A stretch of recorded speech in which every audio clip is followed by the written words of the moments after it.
podcast Cuan, ngobrolin tentang investasi. Nah, di sini kami berdua akan jadi pemandu acara pada pagi hari ini. Saya Dera Adelia. Saya Muhammad Iqbal Rafa. Kami mahasiswa dari Prodi Perbankan Syariah UIN Raden Fatah Palembang. Nah, tentunya kami gak cuma berdua nih, kami juga punya tim sukses. Yuk, kenalan sama mereka. Check it out.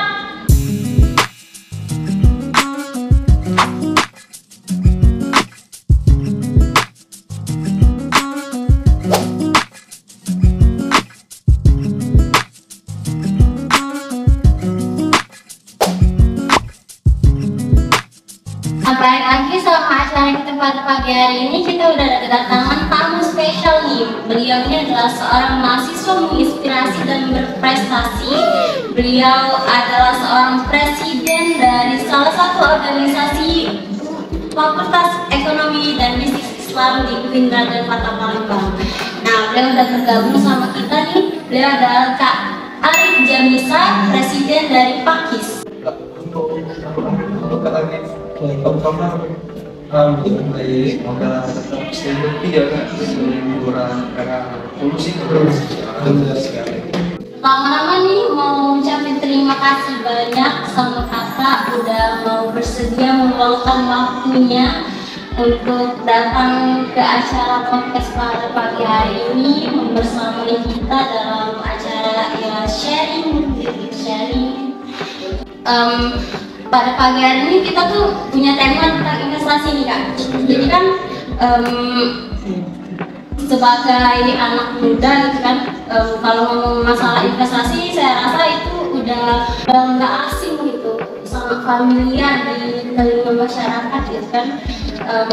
Tapi untuk mengenai arti daripada sebuah investasi itu seperti apa, tujuannya itu mau kemana, saya rasa nggak semua orang tahu nih.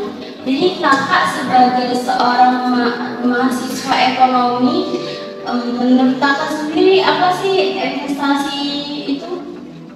Investasi ya.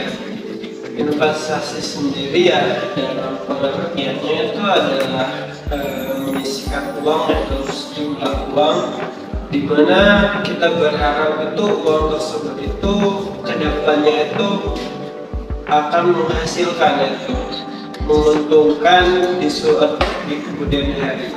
Tapi tentu investasi itu banyak jenisnya gitu, yang seperti kita ketahui di kalangan anak muda yang seperti yang sedang tren ini, investasi saham, reksadana ataupun obligasi. Jadi investasi lebih tepatnya kita menyisihkan ataupun menyisihkan sebagian uang kita, berharap di kemudian hari akan ada keuntungan daripada uang kita tersebut, menghasilkan keuntungan maksimal gitu. Sudut pandang agak legal, investasi yang bagus untuk dijalankan itu seperti apa ya kak? Baik ya, untuk investasi yang baik untuk dijalani itu beragam gitu. Jadi investasi yang sudah kakak sampaikan itu banyak jenisnya, seperti kita ketahui, mulai dari investasi emas, investasi ke reksadana, obligasi ataupun ke saham. Jadi investasi yang baik itu tergantung daripada kita sendiri. Kalau kakak pribadi selaku anak muda gitu, yang pasti kita masih dalam rentan moderat gitu, bukan agresif. Kakak lebih menyarankan untuk kita berinvestasi di reksadana yang dimana dia tuh resiko kerugiannya itu lebih kecil dibandingkan kita langsung terjun ke saham. Walaupun di saham tersebut kesempatan kita mendapatkan capital gains yang lebih besar itu terdapat risiko yang juga besar gitu. Jadi kakak lebih merekomendasikan kita untuk memulai, apalagi yang baru-baru itu, untuk berinvestasi melalui reksadana ataupun obligasi, dan kedepannya kalau udah memungkinkan bisa kita terjun ke dunia saham gitu. Balik lagi menurut kakak, investasi di reksadana itu kemungkinan kerugiannya itu sangat kecil ya kan? Iya, benar sekali. Itu kan, tapi kalau misalkan nih, kalau reksadana itu kan salah satu contoh investasi yang tepat gitu kan. Iya. Tapi untuk waktunya sendiri nih, waktunya tuh kapan sih tepatnya untuk dalam berinvestasi itu, atau apa kita tuh mulai dari masa muda, atau kita setelah kita mempunyai penghasilan baru kita mau berinvestasi. Nah, menurut kakak sendiri kapan waktu yang tepat gitu untuk melakukan investasi tersebut? Baik, untuk berbicara waktu ya, kapan yang terbaik untuk berinvestasi, kembali lagi. Kalau kita lihat sebagai kita mahasiswa gitu, kita pasti ada lebih uang gitu. Menurut kakak pribadi, investasilah sejak dini, sejak awal ataupun sejak kita saat ini. Investasi tidak melulu berbicara jutaan rupiah, tapi kita bisa berinvestasi mulai dari 10.000, 100.000, 500.000 gitu. Jadi investasi itu tidak melulu nunggu kita kerja, nunggu kita berpenghasilan besar gitu. Karena banyak orang di luar sana, karena investasi dia bisa menghasilkan profit yang lumayan besar. Maka dari itu kakak merekomendasikan untuk berinvestasi dari sejak dini gitu. Tidak melulu harus nilai tinggi, tapi sejak kecil dulu untuk kita memahami alur apa itu investasi, dan tentu kita harus pahami juga kondisi pasar, ataupun seperti contoh kalau investasi emas kita tahu harga emas, investasi saham kita harus tahu nilai naik turunnya saham itu. Jadi nggak harus menunggu tua ataupun memiliki penghasilan, tapi dari masa muda kita udah belajar gitu. investasi. Betul. Menarik banget nih. Dan menurut kakak Nika, apa saja sih keuntungan yang kita dapat setelah berinvestasi? Baik, setelah berinvestasi ya, investasi ya kalau dari kakak pribadi anggap sekolah gitu. Kita menyekolahkan uang kita, aset kelebihan kita, daripada kita diamkan gitu. Maka dari itu untuk apa tadi keuntungannya ya, kalau keuntungan sendiri ya, investasi itu tidak melulu pasti untung gitu. Kadang-kala ada investasi itu mengalami capital loss, dan pasti akan ada capital gains gitu. Jadi keuntungan yang kita rasakan itu yang pertama pembelajaran gitu. Pembelajaran kita bagaimana kita mengelola uang. Jangan hanya uang itu kita diamkan, kita kelola, kita investasikan ke kantong-kantong yang tepat.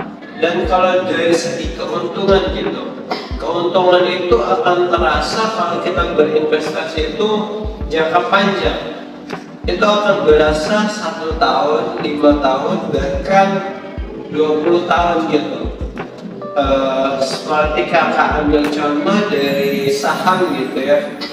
Saham BRIS gitu ya, yang sekarang Bursa Indonesia, yang dulu cuma seharga 50.000 atau cuma seharga 100.000, sekarang udah berharga 500.000 dalam waktu 2 tahun gitu.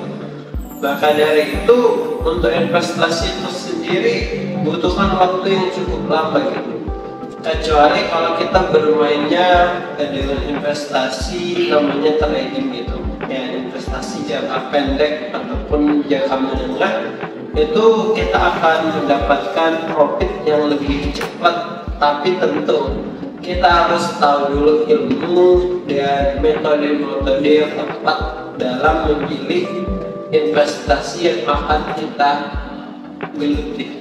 Dan gini juga Pak, banyak masyarakat yang di luar sana yaitu berinvestasi dan dia mendapatkan loss, capital loss.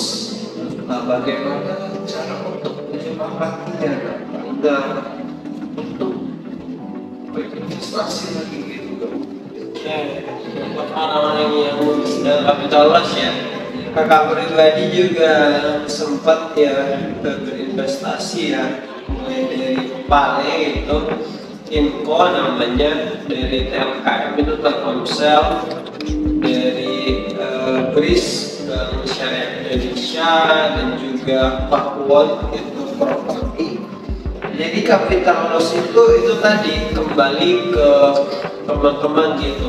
Kalau teman-teman berinvestasinya di tempat-tempat saham gitu, ya teman-teman harus siap ambil risiko. Jangan cuma siap untuk untung gede, tapi harus siap juga untuk rugi gede gitu.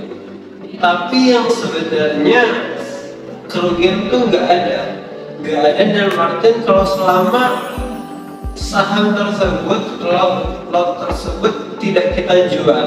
Kita harus tahu dulu apakah saham yang kita beli ini harganya sesuai PBV-nya, dan apakah perusahaan tersebut kinerjanya baik gitu.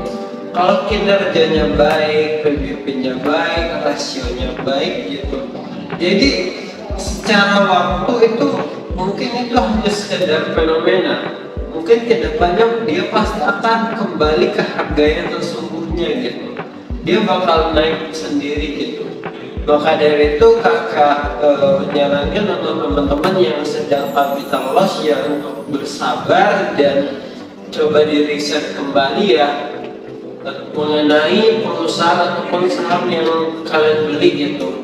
Apakah layak untuk kita tambah lagi lot-lotnya ataupun kita cukupkan gitu lot-lotnya, karena setiap perusahaan itu namanya harga fluktuasi, naik turun. Itulah yang harus kita siap ambil resiko, siap untung, siap juga rugi.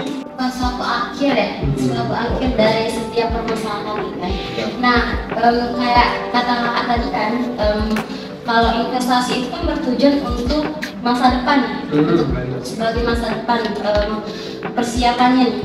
Tapi kan kalau misalkan nih kita juga kenal yang namanya tabungan.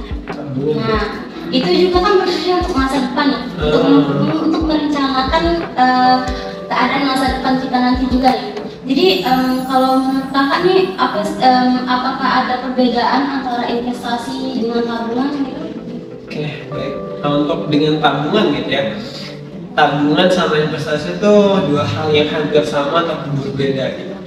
Jadi dimana kalau kita menabung ya udah uang kita ngendap, dan malahan sebagian bank itu ada namanya biaya per bulan gitu, administrasi.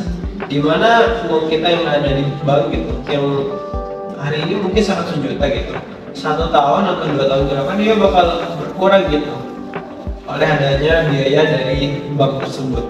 Lain halnya dengan investasi gitu, yang seperti contoh kalau dari reksadana itu dengan rasio itu per tahunnya itu mencapai 6%. Namun kalau memang ingin lebih tinggi lagi itu di saham yang bisa mencapai 12% gitu ya keuntungan. Maka dari kita ambil contoh, kalau kita memang bisa paham gitu dengan saham gitu, kita naruh uang 100 juta, satu tahun ke depan uang tersebut enggak 1 juta, enggak 100 juta, malahan menjadi 112 juta, 12% dengan adanya capital gains tersebut gitu. Maka dari itu kalau memang investasi kakak tekankan ya pelajari dalamnya, dan benar-benar investasi itu bagaimana uang kita dikelola agar uang kita tuh ada kelebihan ataupun dia tuh mengalami keuntungan dengan harga-harga saham ataupun harga-harga reksadana gitu. Makanya itu sangat sama untuk mendiamkan uang, tapi beda halnya. Tabungan hanya mendem, kalau saham itu kita agar uang kita sekolah gitu, biar ada uang dikelola gitu uang kita. Jadi kalau misalkan dianalisis nih dari jawaban kakak, kayaknya kakak lebih ke memilih sebuah investasi ya daripada sebuah tabungan gitu kan. Oke, jadi kita ke last question mungkin ya.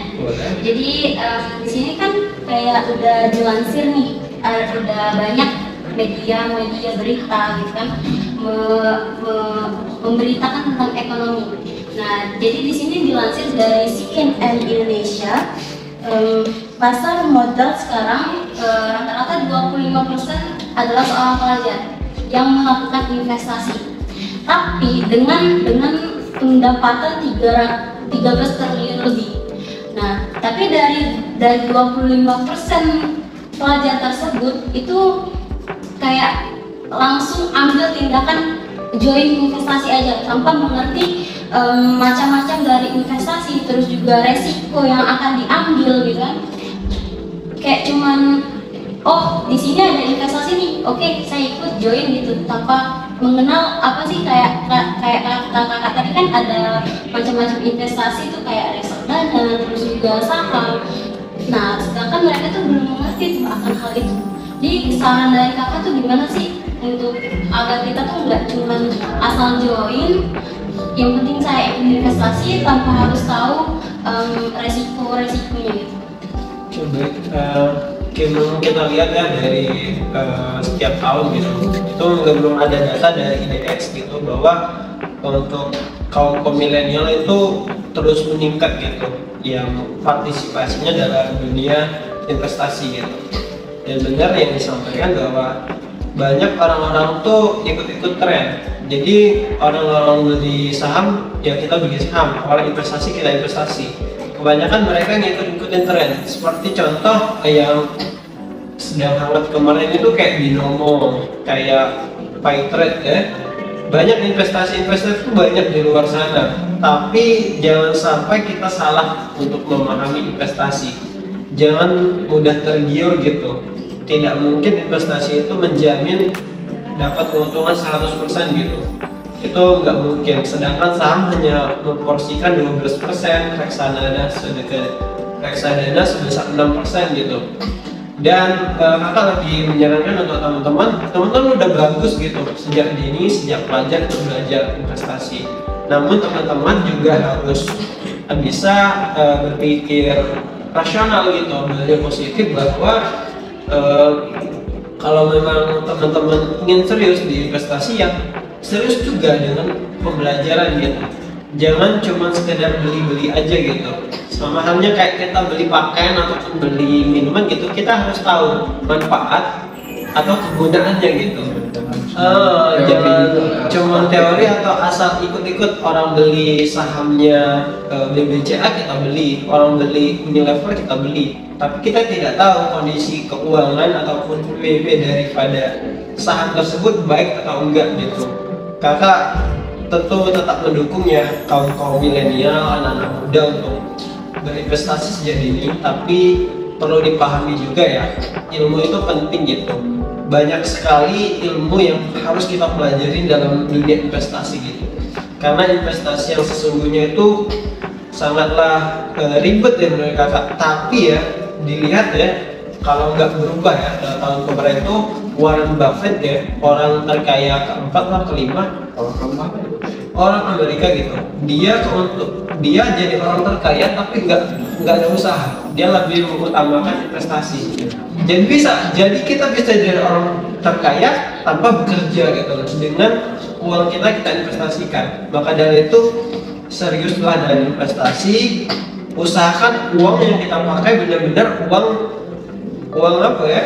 Uang duit sendiri, uang segar. Jangan kita pakai uang pas kebutuhan makan, uang kita apalagi untuk dari pinjaman. jadi pinjaman jangan sekali itu.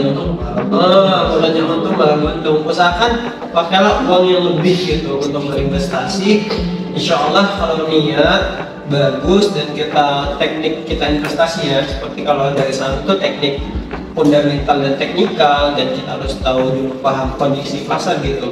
Insya Allah kalau memang serius itu dia bakal memberikan feedback ke kita, malahan kita bakal jauh lebih untung gitu daripada penghasilan kita sendiri. Jadi kakak apresiasi yang udah berinvestasi sejak awal, khususnya orang-orang masih pelajar ya, tapi kakak lebih mewanti-wanti untuk terus tambah skill, tambah ilmu agar benar-benar fokusi untuk investasinya tepat dan insya Allah jadi cuan. Itu aja.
itu adalah last question kita gitu kan. Sekarang kita minta saran sama narasumber kita pada pagi hari ini.